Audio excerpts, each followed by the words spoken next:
Tell him that prostate's got to come out. Tell him that the last time I saw anything that large, Nolan Ryan was signing it. Oh, hi. I'm Dr. K. I wrote Dr. K's Surefire Instant Weight Loss Secrets, and I'm going to read it to you now. First of all, though, this book is dedicated to my wife, who could use a good laugh. Second, I have to give you a legal disclaimer. Before entering on any diet or exercise regimen, or regime, or regiment for that matter, check with your doctor. In fact, if you're planning to follow the directions of a doctor on YouTube, who has ironic quotes around his name, maybe you should also check with your psychiatrist. Exercising and changing your patterns of eating involve the risk of injury or death. Of course, doing nothing differently in your life can lead to bloating, muscular degeneration, explosive flatulence, and death. Really, anything we do eventually leads to death, so why even try? As Luke Reinhardt said in The Dice Man, life is islands of ecstasy in an ocean of ennui, and after the age of 30, land is seldom seen. Geez, what was wrong with that guy? Lighten up. That's what S will do to you. This is not a contract. No warranties are implied or should be inferred, and no bailment is created. All articles excluded shall be deemed included. I, the author, completely deny everything. I'm not even a professionally trained writer, or speaker for that matter. I just threw this together during a bender, and I don't even know how it got typeset and published. I think Amuse did it, but I may have been listening to the original cast album of Xanadu on Broadway. And no, I'm not gay. I just like a little show tune now and then. That doesn't make me gay. Nothing gay about that. Nothing at all.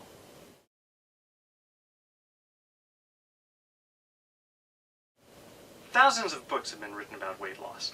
Some of them are diet books, low-fat diets, low-carb diets, all-meat diets, hummingbird tongue diets, pulverized coprolite diets. Other weight loss books strive to change your lifestyle, such as urging you to take up yoga, or live like Uzbeks, or emulate wine-swilling, pasta-scarfing Mediterraneans. Screw that. My system is much simpler. Simple, but not easy, you ask? Nah, easy too. By the way, do you talk to yourself a lot? Better get that checked. As we go through this book, you'll find the absolute, incontrovertible secrets of weight loss that will take you from fat to fabulous, from weak to wonderful, and from slothful to sexy. Follow them scrupulously, and you will be rewarded beyond your wildest dreams of slenderness. What have you got to lose but fat itself?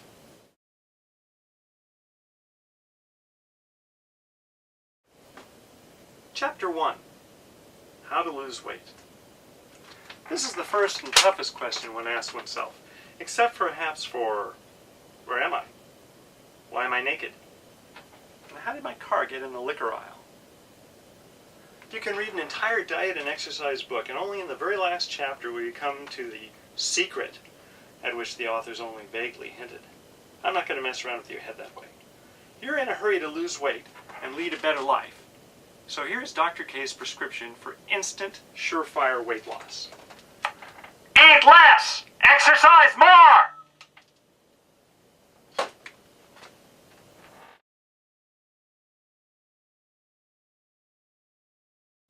Wasn't that easy?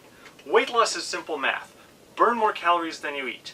You can accomplish this either by eating less, fewer calories in, or exercising more calories burned. Doing both multiplies the effect. Building up your strength ranks right behind weight loss as one of the most important aspects of feeling better and looking younger. It also helps to hang around with older, flabbier people. People ask me if they should exercise using steroids. I say, whatever helps. I usually put a Pat Benatar album on my steroid, crank it up, and just rock out while I exercise. Some people use their iPod, but I avoid them because I was so freaked out by that creepy old movie, Invasion of the Body Snatchers. Ugh. So how do you burn fat and build muscle? Eat less! Exercise more!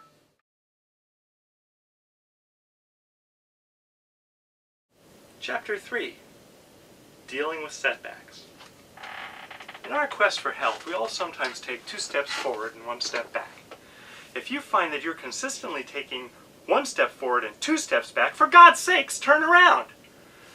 You might not be making any progress, but you'll think you are. And that's all you can ask from most weight loss schemes. But this isn't any run-of-the-treadmill program. This is the one that works. Guaranteed.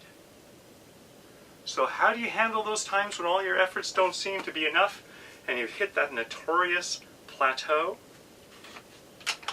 Eat less! Exercise more!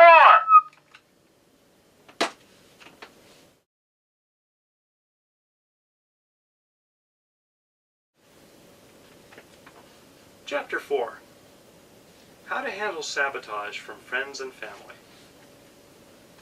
Family. Can't live with them. Can't risk being profiled by Keith Morrison on an episode of Dateline. So what do you do when your conniving husband brings home a cake in a misguided effort to cheer you up? Forget the fact that you asked him to bring home the cake. He should know better than to listen to you. He never does when you tell him anything else. How do you tell your kids that eating a sack of Bugles in front of you is a fast track to a visit from Child Protective Services? The best solution is to take a deep breath, calmly tell your coworkers that dollar a margarita night is a bad idea, and do the following. Eat less! Exercise more!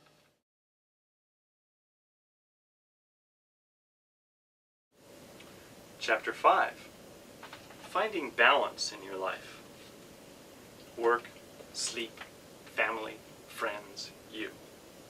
Is that how you structure your life?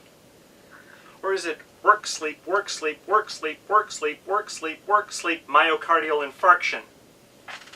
A balanced life means more than a banana daiquiri in one hand and a banana split in the other. It means taking a good long look at what is most important to you in your life, deciding which portion of each day should be devoted to what, and then chucking it all because you'd been assured there'd be no math. Balancing your life is much simpler. You only need to count to 2. Number 1, eat less! Number 2, exercise more!